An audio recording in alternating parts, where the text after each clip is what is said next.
बिस्मिल्लाहिर्रहमानिर्रहीम। Dear students,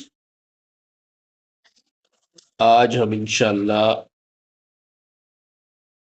code 207 English अल्लामा Iqbal open university के syllabus और उसके मोस्ट इम्पॉर्टेंट क्वेश्चंस को समझने की कोशिश करेंगे, जो किसी भी स्टूडेंट के इंग्लिश कोड 207 के पेपर में कामयाब होने के लिए इंतहाई ज़रूरी है।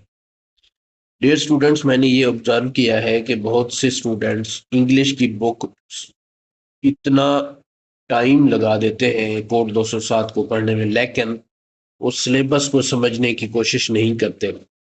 हमेशा कोई भी किसी भी क्लास का पेपर हो, अगर हमारे सिलेबस और इम्पॉर्टेंट क्वेश्चंस के बारे में कंसेप्ट्स क्लियर हो, तो इसमें कोई शक नहीं कि हम इजली पेपर जो है वो पास कर सकते हैं। तो हम आज सबसे इम्पोर्टेंट डोमेन यानी कि सिलेबस और इम्पोर्टेंट क्वेश्चन इंग्लिश के पेपर के हवाले से, जो कि FER1 और FER2 एनुअल और फेल शुदा जितने भी स्टूडेंट रेगुलर सेमेस्टर्स में जिनके पेपर होने हैं या जिनके पेपर रह गए हैं दोबारा अपेयर होने, सब के लिए इंतहाई इम्पोर्टेंट वीडियो है। और ये पाकिस्तान भर के कोड 207 के अल्लामा इकबाल ओपन यूनिवर्सिटी के जितने भी स्टूडेंट्स हैं उनकी हेल्प करेगी इंशाल्लाह। तो हम स्टार्ट करते हैं। सबसे इंपॉर्टेंट चीज ये है कि हम ये देखेंगे कि इसकी कितनी डोमेन्स हैं और कौन कौन सी डोमेन की डिस्ट्रीब्यूशन कितनी है। तो इसमें पहले ये देख लें कि ये जो पेपर है आपका, ये 100 मार्क्स का है। कितने मार्क्स का है? 100 मार्क्स। ये पेपर आपका 100 मार्क्स का है, और मैंने यहाँ पे ऑलरेडी बताया हुआ है कि ये देखें, ये 100 मार्क्स का पेपर है आपका। मैंने ऑलरेडी इसको बताया हुआ है। तो इसमें 100 मार्क्स के पेपर में सबसे इंपॉर्टेंट पोर्शन इसमें मैंने सबसे पहले लिखा है वो ग्रामर का है। अब डायरेक्ट ग्रामर नहीं पूछता आपके कोड 207 के पेपर में, वो डायरेक्ट ग्रामर नहीं पूछता, डायरेक्ट ग्रामर नहीं पूछता, बल्कि इनडायरेक्ट ग्रामर पूछता है। उसमें इन सबसे इंपॉर्टेंट पार्ट जो होता है पार्ट्स ऑफ स्पीच का है। मेरी पिछली वीडियो चैनल पे पड़ी हुई है जिसमें मैंने पार्ट्स ऑफ स्पीच की शॉर्ट डिटेल, लेकिन इतनी है कि आपके कंसेप्ट उसके बारे में क्लियर हो सकते हैं, वो आप देख सकते हैं। उसमें मैंने यही बताया था कि पार्ट्स ऑफ स्पीच के जो 8 एलिमेंट है पार्ट्स ऑफ स्पीच, ग्रामर का जो सबसे इंपॉर्टेंट पोर्शन है वो है पार्ट्स ऑफ स्पीच। ये बेसिकली 7 से 8 पार्ट्स ऑफ स्पीच हैं। 7 से 8 पार्ट्स ऑफ स्पीच हैं जिनमें नाउन आता है, प्रोनाउन आता है, एडजेक्टिव आता है, एडवर्ब आता है, कंजक्शन आता है, इंटरजेक्शन आता है, उसके बाद उसके बाद प्रीपोजिशन। ये 7 से 8 जो है most important parts of speech है, जो आपके पेपर में डायरेक्ट या इनडायरेक्ट इन्वॉल्व होते हैं इंग्लिश के पेपर में। डियर स्टूडेंट्स, जब आपके कंसेप्ट्स पार्ट्स ऑफ स्पीच के बारे में क्लियर होंगे, तो आपका जो ग्रामर का पोर्शन है वो कंप्लीट नहीं होगा तो ऑलमोस्ट स्ट्रांग जरूर होगा। और आपका जब ये ग्रामर का पोर्शन स्ट्रांग होगा तो आपको पेपर पास करने में कोई भी नहीं रोक सकता। और ये आपका पोर्शन स्ट्रांग कैसे होगा, इसके लिए मैं मौजूद हूँ इंशाल्लाह। तमाम पार्ट्स ऑफ स्पीच की सेपरेट वीडियोस चैनल पे अपलोड होंगी, आप लोग कंसल्ट कर सकते हैं और इसको अच्छी तरह से तवज्जो से आप सुने, इंशाल्लाह आपके कंसेप्ट क्लियर हो जाएंगे। मैं तमाम पार्ट्स ऑफ स्पीच पे वीडियो बनाऊंगा, लेकिन जो 7 से 8 पार्ट्स ऑफ स्पीच हैं जो हमने डिस्कस किए हैं, तो ग्रामर का पोर्शन कितना है? 25 से 30%। इसमें पार्ट्स ऑफ स्पीच है, इसमें दूसरी जो ग्रामर की बेसिक्स है वो आ जाती है, और लेकिन सबसे इंपॉर्टेंट पोर्शन वही है पार्ट्स ऑफ स्पीच का। नेक्स्ट जो है, नेक्स्ट है जी कंप्रीहेंशन। कॉम्प्रिहेंशन जो है एक पैराग्राफ को कहते हैं। ये पैराग्राफ दिया होता है, ये पैराग्राफ आपके पेपर में दिया होता है, मोस्टली पेपर्स में ये आता रहता है, रिपीट होता है, क्योंकि अल्लामा इकबाल ओपन यूनिवर्सिटी हर बार पेपर के फॉर्मेट को थोड़ा बहुत चेंज कर देता है। अल्लामा इकबाल ओपन यूनिवर्सिटी के, लेकिन इतना आप आइडिया रखें, जहन में रखें कि ओवरऑल चीज़ें सेम होती हैं, थोड़ा बहुत उसकी उसके स्ट्रक्चर में थोड़ी बहुत चेंज कर दी जाती है अल्लामा इकबाल ओपन यूनिवर्सिटी की तरफ से। अदरवाइज मोस्टली चीज़ें जो है सेम होती है। तो जो ये वाला क्वेश्चन है ये कम्प्रीहेंशन का, ये बहुत इंपॉर्टेंट है। इसमें एक पैराग्राफ दिया जाता है और ये आपके जो पेपर है आपका, जो उसमें नंबर लेने के लिए सबसे अहम सवाल है ये। कैसे? क्योंकि ये इतनी मुश्किल नहीं होता। इसमें आपका बेसिक कंसेप्ट यही है कि आपने तीन बार इस पैराग्राफ को रीड करना है। आपकी इंग्लिश का लेवल कोई भी है, आपका इंग्लिश का लेवल कोई भी है, किसी भी स्टेज पे है, आपकी इंग्लिश वीक है, मीडियम है या स्ट्रांग है, जो भी है, आप इसको 3 बार पढ़ें। असूल ये है कि आप इस पैराग्राफ को 3 बार पढ़ेंगे। 3 बार पढ़ने के बाद आपने क्वेश्चन 1 पढ़ना है। क्वेश्चन 1 को अंडरस्टैंड करने के बाद फिर पैराग्राफ में जाना है, स्टार्ट से आपने देखना है, तो चीजें रिलेट हो जाती हैं। पहला क्वेश्चन, फिर दूसरा, फिर तीसरा, फिर चौथा, इस तरह से तरतीब के साथ आपने क्वेश्चन साथ, और जो अंडरलाइन वर्ड होंगे, क्योंकि हर पैराग्राफ में जो दिया जाता है उसमें कुछ अंडरलाइन वर्ड्स भी होते हैं, उन अंडरलाइन वर्ड के मीनिंग आपको पता होने चाहिए। अगर आपको मीनिंग नहीं भी आते तो कोई इशू नहीं है, आपके जहन में उन वर्ड्स के करीब तरीन जो कंसेप्ट जो जहन में आ रहा है वो आप लिख दें, कोई इशू नहीं है, छोड़ना नहीं है, लिखना है। तो इंशाल्लाह ये जो पोर्शन है ये भी आपका कवर हो जाएगा। उसके बाद ये क्वेश्चन जो पैराग्राफ राइटिंग या एसे का है, ये भी ऑलमोस्ट ओपन यूनिवर्सिटी के कोड 207 मैट्रिक के पेपर में रिपीट होता है। ये क्वेश्चन भी रिपीट होता है, तो मतलब ये उनके पेपर के सिलेबस में शामिल है। उसमें ये है कि मोस्टली पैराग्राफ के बारे में पूछा जाता है, कभी कभी ऐसे के बारे में भी पूछा जाता है। ये सेम है, इसमें कोई ज्यादा डिफरेंस नहीं है। जो आपको बताना चाह रहा हूँ, सबसे पहले तो आप ये कि देखें कि पैराग्राफ और ऐसे में क्या डिफरेंस है। जो पैराग्राफ है ये अमूमन शार्ट होता है, और जो ओपन यूनिवर्सिटी का पेपर है उसमें मोस्टली पैराग्राफ के बारे में ही पूछा जाता है, और इसकी वो डिमांड करते हैं कि लेंथ हो 100 से 150 वर्ड्स। तो पैराग्राफ और ऐसे में क्या डिफरेंस है? पैराग्राफ शॉर्ट होता है, ऐसे थोड़ा लेंथी होता है।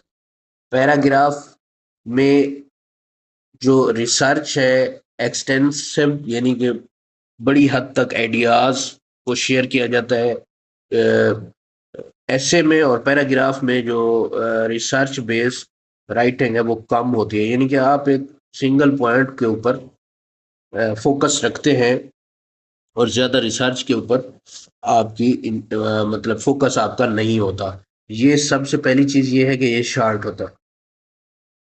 सबसे पहली चीज क्या है? ये शार्ट होता है, इसमें ज्यादा डिटेल नहीं देनी पड़ती और फोकस किया जाता है एक ही पॉइंट पे। लेकिन ये जो ऐसे है ये लॉन्ग होता है। मेन डिफरेंस जो है इनमें, ये लॉन्ग होता है। ऐसे जो है ये लॉन्ग होता है, ऐसे जो है लॉन्ग होता है, लेंथी होता है, थोड़ा बहुत लेंथी होता है। ये ऐसे जो है ये ना लेंथी होता है, और उसके साथ इसमें रिसर्च ज्यादा शामिल करनी पड़ती है, डिटेल बहुत ज्यादा देनी पड़ती है। तो ये मेन डिफरेंस, ज्यादातर पूछा पैराग्राफ के बारे में ही जाता है। और आप ये जहन में रखें कि 100 से 150 या 200 वर्ड तक भी आप से पूछा जा सकता है इसके बारे में कि आप पैराग्राफ लिखें। 10 से 15 मार्क्स होता है। बिल्कुल सिंपलेस्ट इंग्लिश में लिखना होता है। मैट्रिक का लेवल इतना हाई लेवल नहीं है, ये पैराग्राफ हमें इंतहाई सिंपलेस्ट वर्ड में आपका इंग्लिश का जो भी लेवल, बस एक चीज आपने देखनी है कि ग्रामर की ज्यादा मिस्टेक आपकी ना हो। ग्रामर की मिस्टेक होगी तो आपके नंबर कट जाएंगे। उसके लिए भी मैं आपको इंशाल्लाह सेपरेट से वीडियोस बनाना स्टार्ट कर रहा हूं, और आपको इस चैनल पे पार्ट्स ऑफ स्पीच के और ग्रामर के लेक्चर्स में ये पैराग्राफ राइटिंग और इंग्लिश राइटिंग की इंशाल्लाह हेल्प मिलेगी। जब आप पार्ट्स ऑफ स्पीच और ग्रामर को थोड़ा बहुत फोकस करेंगे तो ये लिखने में भी आपको हेल्प मिलेगी। नेक्स्ट है जी WH क्वेश्चन। चैनल पे ऑलरेडी वीडियो पड़ी हुई है, मैंने इसके बारे में बताया है आपको, लेकिन एक मैंने WH क्वेश्चन और इंटेरोगेटिव क्वेश्चंस के बारे में आपको एक अलहदा वीडियो देनी है इंशाल्लाह, कि क्या डिफरेंस है इनमें, ताकि आपकी कंफ्यूजन मजीद क्लियर हो। पार्ट्स ऑफ स्पीच हम डिस्कस कर चुके हैं, टेंसेस वगैरह इसी में आ जाते हैं, present tense, past tense, future tense, ये सारे ये इसी में आ जाते हैं। उसके बाद नेक्स्ट है इनफॉर्मल लेटर। इनफॉर्मल लेटर और एप्लीकेशन। अब देखें, जो इनफॉर्मल लेटर है या एप्लीकेशन है, अब देखेंगे। अब है जी ये इनफॉर्मल लेटर। इनफॉर्मल लेटर या एप्लीकेशन, ये भी 10 ऑलमोस्ट 10 नंबर या 15 नंबर का सवाल होता है। तो ये ओकेजनली कभी कभी पूछ लिया जाता है, अमूमन हर पेपर में ये नहीं पूछा जाता। इसका भी अलहदा से मैं आपको प्रोसेस और पैटर्न वीडियो की सूरत में चैनल पे अपलोड कर दूंगा। आज हमारी डिस्कशन सिलेबस से मुतालिक है। डियर स्टूडेंट्स, आज हम ओपन यूनिवर्सिटी कोड 207 के सिलेबस का पोस्टमार्टम कर रहे हैं, इसको डिस्कस कर रहे हैं ताकि आपके बेसिक कंसेप्ट क्लियर हो, तैयारी कैसे करनी है। उसके बाद एक इम्पॉर्टेंट चीज तकरीबन ओपन यूनिवर्सिटी के हर पेपर में आती है, जो कोड 207 का है, उसमें ये पूछा जाता है अपने बारे में, क्योंकि आपकी बुक में भी इसको बहुत स्पेसिफाई किया गया है, बहुत ज्यादा इसको फोकस किया गया है कि आपके ख्यालात अपने बारे में क्या है। टॉकिंग, राइटिंग अबाउट योरसेल्फ, कि आप अपने बारे में क्या सोचते हैं। ये देखें, राइटिंग, अपने बारे में लिखना, आपके क्या प्लान्स हैं लाइफ में, आपने ट्रैवल्स किए हैं, आपका क्या एक्सपीरियंस है ट्रैवल्स के बारे में, आपकी लाइकिंग और डिसलाइकिंग कैसी है किसी भी चीज के बारे में, आपकी ओपिनियन। ओपिनियन ओपिनियन को ओपिनियन को यहाँ पे फोकस किया गया। ओपिनियन, ओपिनियन आपकी राय, ओपिनियन आपकी राय के बारे में पूछता। इस सवाल में डियर स्टूडेंट्स, इस सवाल में वो आपकी राय के बारे में पूछता है। इस सवाल में वो आपकी राय के बारे में पूछता है, ये इंपॉर्टेंट सवाल है। इसमें वो ये पूछता है आपकी लाइकिंग डिसलाइकिंग क्या है, आपके ट्रैवल्स हुए हैं अगर लाइफ में तो आपका क्या एक्सपीरियंस है, आपकी नेक्स्ट लाइफ में प्लान्स क्या है, या आप क्या महसूस करते हैं, या किसी भी आपके related personal point of view पे आपकी राय ली जा सकती है। याद रखें, आपकी ओपिनियन, इस सवाल में आपकी ओपिनियन पूछी जा रही होती। Talking about, writing about yourself, इसमें वो किसी भी टॉपिक पे जो आपसे रेलिवेंट हो, रिलेटेड हो, आपकी ओपिनियन, आपकी राय पूछी जाती है। तो इसका हल करने का आसान तरीका है, आप सिंपल वर्ड्स में कोई भी ओपिनियन वो आपसे ले। ये लाजमी नहीं है कि आपके ट्रैवल के बारे में पूछ ले, प्लान्स के बारे में, लाइकिंग, किसी भी चीज के बारे में पूछ ले। आप अपनी नेचुरल जो कुछ आप फील करते हैं वो आपने लिखना। इसको कंफ्यूज नहीं करना, इसको ये नहीं सोचना कि इतना कॉम्प्लिकेटेड सवाल आ गया है, मैं कैसे लिखूंगा, नहीं। स्टूडेंट्स अक्सर यहाँ पे गलती करते हैं, स्टूडेंट्स लिखते ही नहीं है। अगर लिखते हैं तो बहुत ज्यादा बढ़ा चढ़ा के या लंबी चौड़ी इंग्लिश लिखने की कोशिश करते हैं, या उसमें मिस्टेक्स भी होती है, और उसको कॉम्प्लिकेटेड या मुश्किल करके लिखते हैं। बिल्कुल भी नहीं। आपने इस सवाल को 3 बार पढ़ना है, उसके बाद सोचना है कि ये जो सवाल मेरी किसी भी मामले के बारे में, किसी भी काम के बारे में मेरी ये ओपिनियन ले रहा है, मेरी ये राय ले रहा है, मेरी राय ले रहा है, तो मैं क्या राय दूं? आपने इस सवाल को अच्छी तरह से सोच समझ के करना है। ये याद रखें, ये आपका राय देने वाला सवाल है, ओपिनियन देने वाला सवाल है। आपकी राय पूछी जाती है और इसको आपने इंतहाई सिंपलेस्ट इंतहाई सिंपलेस्ट वे में लिखना है, इंतहाई सिंपलेस्ट वे में लिखना है, उसको कॉम्प्लिकेटेड नहीं करना, इसमें मुश्किल इंग्लिश नहीं लिखनी, सिंपल लिखना है ताकि मिस्टेक्स कम से कम हो और जो पेपर चेकर है वो आपको इसमें मार्क्स दे। अब इसमें ये जो आपका कोर्स वर्क है कोड 207 का, इसका मकसद क्या है ये भी डिस्कस करना जरूरी है, क्योंकि हमने पेपर का सिलेबस सारा डिस्कस कर दिया है, तो ये डिस्कस करना है इसका एम क्या है, मकसद क्या है, कोड 207 का मकसद क्या है। ये जो इंग्लिश आपकी रखी गई है, इंग्लिश मैट्रिक के लेवल पे, इसका मकसद है कि आपकी स्पीकिंग स्किल्स बेहतर हो, लिसनिंग स्किल्स बेहतर हो, रीडिंग स्किल्स बेहतर हो और राइटिंग स्किल्स बेहतर हो। ये चार जो डोमेन है इसको कहते हैं कम्युनिकेशन स्किल। ओवरऑल इसको स्किल्स कम्युनिकेशन स्किल्स की डोमेन है, ये सारी की सारी कम्युनिकेशन स्किल्स की डोमेन्स है। और ये आपका जो कोड 207 है, इसका मकसद क्या है कि आपकी स्पीकिंग, लिसनिंग, रीडिंग और राइटिंग स्किल्स को बेहतर किया होगा।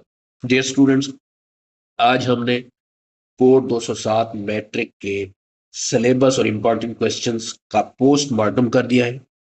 आप इसको अंडरस्टैंड करें, समझने की कोशिश करें। नेक्स्ट वीडियोस में पेपर के हर सवाल को अलहदा और इसकी हर डोमेन को डिस्कस किया जाएगा, हर क्वेश्चन को डिस्कस करेंगे। वीडियोस अपलोड होंगी पार्ट्स ऑफ स्पीच के हवाले से भी, ग्रामर के हवाले से भी, और पैराग्राफ और बाकी जितने भी इस पेपर के सिलेबस और इंपॉर्टेंट क्वेश्चंस की एक लिस्ट मैंने आपसे शेयर की है, जो डिस्कशन की है, वो सब की सब चीजें कवर होगी इंशाल्लाह। आपको ये सिलेबस माइंड में रखना पेपर को पास करने के लिए इंतहाई जरूरी है। Thank you very much. Stay in touch. Allah Hafiz.